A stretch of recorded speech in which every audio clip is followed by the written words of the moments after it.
তৎপরতায় প্রাণ বাঁচল বুনো হাতির। ডুয়ার্সের কথা বলছি। ডুয়ার্সের চালসা নাগরাকাটার মাঝখানে চাপড়ামারি জঙ্গল, সেখানে এই হাতি রেল লাইন পার করছিল। যে ছবি দেখতেই পাচ্ছেন, রেল লাইন পার করতে গিয়ে কিন্তু সেখানে প্রাণে বাঁচলেন চালকের তৎপরতায়। কিভাবে সেটি সম্ভব হলো আমরা একটু রকির কাছ থেকে জানবো। রকি, কিভাবে এই আমরা দেখতেই পাই মাঝে মধ্যেই এই ধরনের খবর আমাদের কাছে আসে, আমরা দেখাতে বাধ্য হই যে ট্রেনে কাটা পড়ে হাতির মৃত্যু, কিন্তু শেষ পর্যন্ত এই হাতিটি কিন্তু রক্ষা পেল, চালকের তৎপরতায় রক্ষা পেল।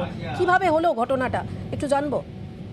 একদম পারমিতা, তুমি যেমনটা বললে যে মাঝে মধ্যেই কিন্তু শোনা যায় ট্রেনে লাইনে কাটা পড়ে হাতির মৃত্যু বা অন্য জীবজন্তুর মৃত্যু ঘটেছে, কিন্তু এক্ষেত্রে দেখা গেল যে ট্রেন চালকের তৎপরতায় কিন্তু প্রাণ বেঁচে গেল একটি বুনো হাতির।